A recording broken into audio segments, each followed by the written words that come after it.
LG साहब इस्तीफा दो, एलजी साहब इस्तीफा दो, एलजी साहब इस्तीफा दो। धन्यवाद, बहुत बहुत धन्यवाद।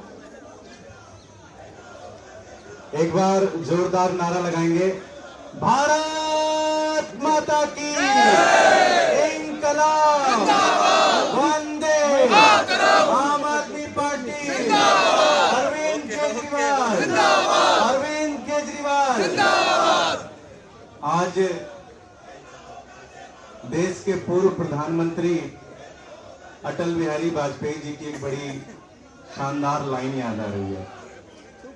उन्होंने एक बार पार्लियामेंट में कांग्रेस पार्टी के लिए एक लाइन यूज की थी, दमड़ी तो बची लेकिन चमड़ी उधड़ गई।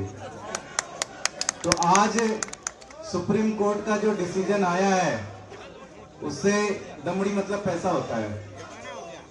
भारतीय जनता पार्टी और एलजी साहब की दमड़ी तो बच गई लेकिन चमड़ी उधड़ गई पूरी तरह से। आज एलजी और भारतीय जनता पार्टी पिछले 2.5 महीने से जो करने की कोशिश कर रही थी, इस देश का बच्चा बच्चा, चाहे वो रास्ते पे चलता हुआ कोई एक आदमी हो, चाहे वो पढ़ा लिखा आदमी हो, चाहे वो मीडिया का साथी हो, चाहे वो टीवी में बैठता हो, हर कोई एक ही चीज कह रहा था कि भारतीय जनता पार्टी और एलजी साहब जो कर रहे हैं दिल्ली के अंदर वो गलत है।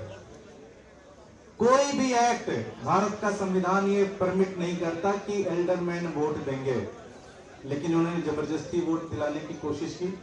कल सुप्रीम कोर्ट ने कहा ना, ये नहीं हो सकता। इन्होंने कहा कि तीनों चुनाव एक साथ होंगे, सुप्रीम कोर्ट ने कहा नहीं, ये नहीं हो सकता। और साथ ही साथ सुप्रीम कोर्ट ने यह भी कहा कि 24 घंटे के अंदर नोटिफिकेशन जारी करके चुनाव करो। क्या साथियों एक चीज बताइए, ये सारी की सारी चीजें पिछले 2.5 महीने से एल्डरमैन का अपॉइंटमेंट हो, गलत तरीके से अपॉइंटमेंट किया गया, दिल्ली सरकार से कोई बातचीत नहीं की गई। किसने किया? एलजी साहब ने किया। जो 10 लोग अपॉइंट हुए वो भारतीय जनता पार्टी के कार्यकर्ता हैं, उनका अपॉइंटमेंट किसने किया? एलजी साहब ने किया। प्रोटम स्पीकर जो कि पीठासीन अधिकारी हैं, बनना था मुकेश गोयल जी को। मुकेश गोयल जी में कोई कमी होती तो बहन प्रीति जी बनती, दूसरे नंबर की सीनियर वो है।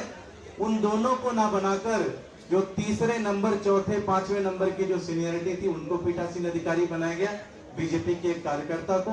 इसलिए क्योंकि संविधान की धज्जियां उड़ानी थी। ये सारे के सारे काम एलजी साहब ने करवाए।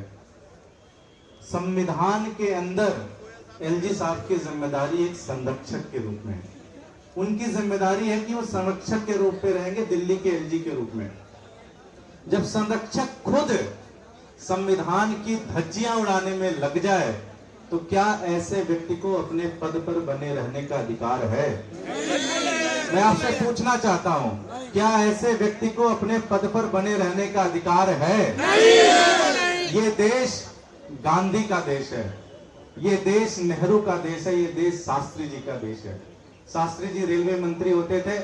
एक बार बिहार में कोई एक दुर्घटना घट गई रेलवे की, ना वो ड्राइवर थे, ना पटरी उन्होंने बिछाई थी, ना रेलवे की डब्बा उन्होंने बनाई थी, लेकिन उन्होंने रेलवे मंत्री पद से इस्तीफा दे दिया। उन्होंने कहा ये मेरी नैतिक जिम्मेदारी बनती है।